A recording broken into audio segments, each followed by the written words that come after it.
নমস্কাৰ মই শ্ৰী সমু টাইমেটৰ দৰ্শকক স্বাগতম জনাই মুহূৰ্তত লৈ আহিছো এক বিশেষ বাতৰি। এইখন মহানগৰীত বসবাস কৰি আছে একাংশ মহানগৰীবাসী, কিন্তু সেই সকল মহানগৰীবাসীয়ে এনে জঘন্য কাণ্ড সংঘটিত কৰিব বুলি হয়তো কোনেও সপোনতো ভবা নাছিলে। ইমান নিচ মানদণ্ডৰ সেই সকলৰ মানসিকতা নে সেই সকলে অনুভৱে নকৰে, শিক্ষাৰ অভাৱ সেই সকল লোকৰ মাজত নে তেখেতসকলৰ শিষ্টাচাৰৰ অভাৱ তাক লৈ বৃহৎ প্ৰশ্নৰ উত্থাপিত হৈছে। কিয়নো প্ৰায় 2টা বছৰ ধৰি দিনে নিশাই কষ্ট কৰি বনাই উলিওৱা হ'ল ছুপাৰ মাৰ্কেটৰ এখন উৰণীয়া সেতু, কিন্তু সেই উৰণীয়া সেতুখন মুকলি নকৰোঁতেই যিসকল চিত্ৰকলা শিল্পীয়ে সুন্দৰকৈ সজাই পৰাই তুলিছিলে চিত্ৰ অংকন কৰি সেইখন উৰণীয়া সেতুতে এটা দিনতে মুকলি নকৰোঁতেই পিকাই তহিলং কৰিলে একাংশ মহানগৰীবাসীয়ে। উৰণীয়া সেতুত পিকালে এচাম অজ্ঞানীয়ে। ছুপাৰ মাৰ্কেটৰ উৰণীয়া সেতুত পিকালে এচাম অজ্ঞানী লোকে। কাইলৈ শুভাৰম্ভ হ'ব গুৱাহাটীৰ ছুপাৰ মাৰ্কেটৰ উৰণীয়া সেতু, কিন্তু উৰণীয়া সেতুৰ শুভাৰম্ভ নহওঁতেই এনে কাণ্ড মহানগৰীবাসীৰ। সুন্দৰকৈ সজাই পৰাই তোলা সেতুৰ ওপৰত পিকালে এচাম অজ্ঞানীয়ে। দিনে নিশাই কলা কুশলীয়ে অংকন কৰি উলিয়াইছিল সুন্দৰ চিত্ৰ, আৰু চিত্ৰৰ ওপৰতে পিক পেলাই কলা কুশলীকো অপমান এচাম অজ্ঞানীৰ। প্ৰায় 2টা বছৰ ধৰি দিনে নিশাই কাম কৰি উলিওৱা হৈছে এইখন মহানগৰীৰ ছুপাৰ মাৰ্কেটৰ উৰণীয়া সেতু, কিন্তু সেই ছুপাৰ মাৰ্কেটৰ উৰণীয়া সেতুখনৰ বৰ্তমান দৃশ্যাংশ দেখিলেও আপুনিও হয়তো আচৰিত হৈ যাব। সুন্দৰকৈ সজাই পৰাই তুলিছিলে এইখন উৰণীয়া সেতু। একাংশ চিত্ৰকলা শিল্পীয়ে দিনে নিশাই কষ্ট কৰি চিত্ৰ অংকন কৰিছিলে, আৰু টাইমেইটতে সেইসকল কলা কুশলীয়ে কৈছিলে যে আমি অনুগ্ৰহ কৰিছোঁ কোনেও যাতে এইখন ব্ৰিজত পিক নেপেলায়, কাৰণ আমি বহু কষ্ট কৰি এই চিত্ৰসমূহ অংকন কৰি আমি এই ছুপাৰ মাৰ্কেটৰ ব্ৰিজখন সুন্দৰভাৱে সজাই পৰাই তুলিবলৈ চেষ্টা কৰিছোঁ, কিন্তু সেইসকলৰ আহ্বানো যেন শুনিবলৈ মান্তি নহয় একাংশ লোক। সেইসকল লোকে অজ্ঞানী সেইসকল লোকে এনেদৰে পিকাই লেতেৰা কৰি পেলালে মুকলি নহওঁতে এখন ছুপাৰ মাৰ্কেটৰ উৰণীয়া সেতু, যিখন উৰণীয়া সেতুত কালিৰ দিনটোত দৰ্শনাৰ্থীৰ বাবে এটা দিন মাথো মুকলি কৰি দিয়া হৈছিল। দৰ্শনাৰ্থীসকলক কালি এবাৰলৈ গৈ পেলাই সেই স্থানত গৈ চাই আহিবলৈ দিয়া হৈছিল যে কিমান ধুনীয়াকৈ সজাই পৰাই তোলা হৈছে এইখন ছুপাৰ মাৰ্কেটৰ উৰণীয়া সেতু। চৰকাৰে সুন্দৰকৈ সজাই পৰাই তুলিলে, চিত্ৰকলা কুশলী যিসকল আছে সেইসকলে গৈ নিশা দিনে নিশাই কাম কৰি ৰং তুলিকাৰে সুন্দৰভাৱে সজাই তুলিলে, কিন্তু সেইসকলৰ কলাকো সন্মান নকৰিলে এচাম অজ্ঞানী লোকে, আৰু কলা কুশলীক অপমান জনোৱাৰ দৰে এক ঘটনা সংঘটিত হৈছে। কিয়নো যিসকল যুৱ অথবা যুৱতীয়ে এনেধৰণে সুন্দৰভাৱে চিত্ৰ অংকন কৰি এখন উৰণীয়া সেতু সজাই পৰাই তোলাইছিলে, মহানগৰীখন সুন্দৰভাৱে এক সুন্দৰ ৰূপ দিবলৈ চেষ্টা কৰিছিলে মহানগৰীখনক, সেইখন মহানগৰীতে কিন্তু এচাম অজ্ঞানী লোকৰ বাবে এনেধৰণৰ এক পৰিস্থিতিৰ সৃষ্টি হৈছে। কিয় সেইসকলে এচাম লোকে কিয় কলা কুশলীৰ যি সন্মান সেইসকলক সন্মান কৰিবলৈও তেখেতসকলে নিশিকিলে আজিলৈকে। সেইসকল লোকৰ যিসকল লোকে এনেধৰণৰ কাম সংঘটিত কৰিছে এই পৰ্যন্ত কিয় সেইসকলৰ শিক্ষাৰ অভাৱ, কিয় সেইসকলৰ মাজত শিষ্টাচাৰৰ অভাৱ তাক লৈ বৃহৎ প্ৰশ্ন উত্থাপিত হৈছে। সকলোৰে অন্তৰত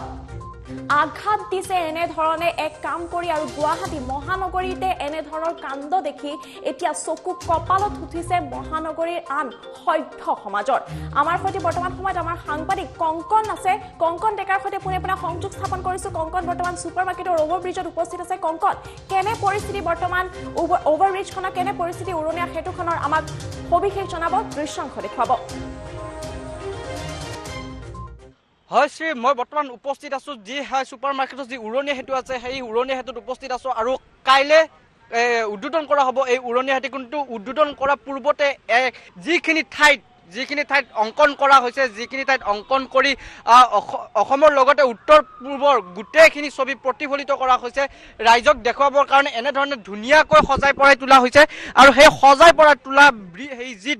উৰণীয়া সেতুখন আছিল সেই উৰণীয়া সেতুখনত কেইটামান কাণ্ডই এনেকুৱা ধৰণৰ কাম সংঘটিত কৰিছে আৰু সেই যি কাণ্ড কৰিছে সেয়া মই দেখুৱাইছোঁ এইমাত্ৰ যে পিক পেলাই এনেধৰণে যি ৰং কৰি থৈ দিয়া আছে সেই ৰং কৰি থৈ দিয়া ব্ৰিজখনৰ ওপৰত এনেধৰণে পিক পেলাই তেখেতসকলে যি কাম কৰিছে সেয়া অতি ঘৃণনীয় আৰু এটা কথা উল্লেখ কৰিব লাগিব যে আমি যিহেতু কেইদিন পূৰ্বে আমি এই ব্ৰিজখনত উপস্থিত হৈছিলোঁ বিভিন্ন স্থানত পিক পেলাইছে অকল দেৱালতে পিক পেলোৱা নহয় আমি দেখুৱাইছোঁ এটি ফুলৰ টাবো ইয়াতে থোৱা হৈছিল এই যি ফুলৰ টাবটো আছে এই ফুলৰ টাবতো এনেধৰণে পিক পেলোৱা হৈছে যোৱাকালি দিনটোত সন্ধিয়াৰ ভাগত বহুতো লোক আহি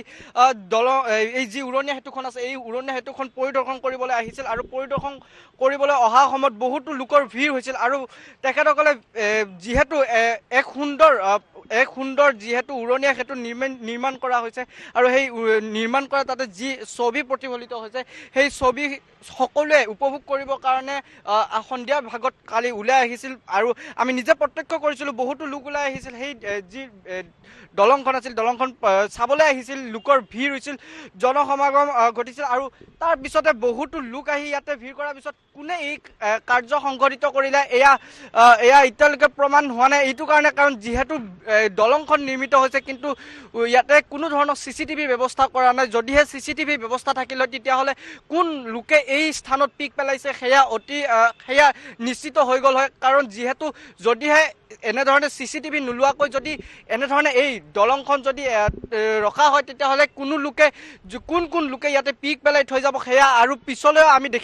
পিছলৈ হয়তো এই দৃশ্য আমি দেখিবলৈ পাম আৰু ইয়াতে কৰ্মৰত অৱস্থাত থকা বহুতো লোক আছে তেখেতসকলে দিনে নিশাই ইয়াতে কাম কৰি আহিছে তেখেতসকলে উৰে নিশাই এই দলংখনৰ সৈতে জড়িত আছে ওতঃপ্ৰোতভাৱে আপোনাৰ ওচৰলৈ আহিছোঁ কি বুলি ক'ব এই যি আপোনালোকে দিনে নিশাই এই অহৰহ কষ্ট কৰে দলংখন নিৰ্মাণ কৰাৰ কাৰণে আৰু কালি উদ্বোধন কৰিব দলংখন তাৰ আগতে কিন্তু এনেধৰণে পিক পেলাই থৈছে কি ক'ব এই বিষয়ে মই কোৱা মতে অনুৰোধ কৰিছোঁ কোনো যাতে পিক চিক নেপেলায় কালি উদ্বোধন কৰিব কোনো যাতে হেৰি নকৰে বেয়া চেয়া নকৰে দুনিয়াৰ পিক চিক পেলাই দিছে এইবিলাক বেয়া দেখা হৈছে একদম ইমান কষ্ট কৰি আমি 2 বছৰ ধৰি কাম কৰি আছোঁ ইয়াতে সুন্দৰ কৰি কি ধুনীয়াকৈ বনোৱা হৈছে ইয়াৰ আগতে মানে চব পিক চিক পেলাই পেলাইছে গোটেই দিনে ৰাতি 24 ঘণ্টা কাম কৰি আছোঁ ইয়াতে আমি একদম বহুত মানে বেয়া লাগে এইবিলাক চবতে অনুৰোধ কৰিছোঁ যাতে নকৰে এইবিলাক কাম সেইটোৱে ধন্যবাদ জনাইছোঁ তেখেতসকলে অনুৰোধ কৰিছে বাৰম্বাৰ অনুৰোধ কৰিছে আৰু এটা কথা উল্লেখ কৰিব লাগিব যে যিহেতু মই কেইদিন পূৰ্বে যি দলংখনৰ চিত্ৰশিল্পীসকলৰ সৈতে মই কথা পাতিবলৈ চেষ্টা কৰিছিলোঁ তেখেতসকলে উল্লেখ কৰিছিলে যে দলংখনত পিক নেপেলাব মই বহুত কষ্টৰে আঁকিছোঁ আপোনালোকে পিক নেপেলাব যদি ইয়াতে পিক পেলাই অসমীয়া আইৰ বুকুত পিক পোৱাৰ নিচিনা হ'ব সেই কথা তেখেতসকলে উল্লেখ কৰিছিলে কিছুদিন পূৰ্বে আৰু আমি সেই টাইমেটত যি প্ৰতিবেদন আগবঢ়াইছিলোঁ সেই টাইমেটৰ প্ৰতিবেদনত সেয়া কথা স্পষ্ট হৈছিল যে ইয়াতে পিক নেপেলাব আমি বৰ কষ্টৰে আঁকিছোঁ বুলি তেখেতসকলে বাৰম্বাৰ অনুৰোধ কৰিছিল চিত্ৰশিল্পীসকলে আৰু কৈছিলোঁ তেখেতসকলে যে পিক পেলালে অসমীয়া আইৰ বুকুত পিক পৰাৰ দৰে হ'ব তেখেতসকলে উল্লেখ কৰিছিল এই কথা বাৰম্বাৰ উল্লেখ কৰিছিল যে পিক নেপেলাব বৰ কষ্টৰে আঁকিছোঁ যিহেতু উত্তৰ পূবৰ সকলো জনগোষ্ঠীয় সংস্কৃতিৰ সকলো প্ৰতিচ্ছবিয়ে প্ৰতিফলিত হৈছে এই দলংখনৰ দুয়োটা পাৰে প্ৰতিফলিত হৈছে আৰু যদিহে পিক পেলাই বৰ কষ্টৰে আঁকিছোঁ তেখেতসকলে অসমীয়াৰ বুকুত পৰিব বুলি কৈছিল কিন্তু তাৰ পিছতো কিহৰ কাৰণে এনেকুৱা নিকৃষ্ট আৰু যিখন দলং ৰাইজৰ বাবে মুকলি কৰা হৈছে ৰাইজৰ কাৰণে এনেধৰণে সুন্দৰকৈ প্ৰতিচ্ছবি নিৰ্মিত কৰিছে দেৱালত অংকন কৰিছে সেই দলংখনতো যদি তেখেতসকলে এনেধৰণে পিক পেলায় তেতিয়াহ'লে সেই কথা কাৰ গাত নালাগিব আৰু আমাৰ বাবে বনোৱা এই দলংখনত যদি এনেধৰণে পিক পেলাই থৈ যায় এয়া কাৰ গাত নালাগিব আৰু কোনে এই বিষয়টো সহ্য কৰি ল'ব আমি চিত্ৰশিল্পীসকলৰ সৈতে কথা পাতিছিলোঁ কিছু পূৰ্বে তেখেতসকলে কৈছে দাদা বহুত বেয়া লাগিছে যোনে এই কামটো কৰিছে বহুত বেয়া লাগিছে আৰু আমি দলংখনৰ কৰ্তৃপক্ষৰ সৈতেও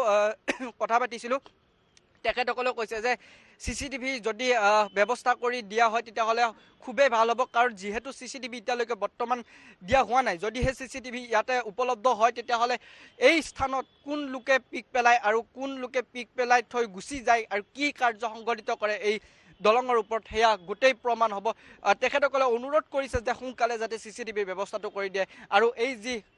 পিক পেলাই থৈ এই ধৰণৰ যি ঘৃণনীয় কাণ্ড কৰি থৈ গৈছে যিসকল লোকে সেই যাতে পুনৰবাৰ নকৰক সেয়া ৰাইজলৈ অনুৰোধ কৰিছে যিসকল কৰ্তৃপক্ষৰ লগতে যিসকল ইয়াৰে বিষয়ববীয়া আছে তেখেতসকলে অনুৰোধ কৰিছে আৰু এই কাৰ্য সংঘটিত নহওক বুলি তেখেতসকলে উল্লেখ কৰিছে শ্ৰী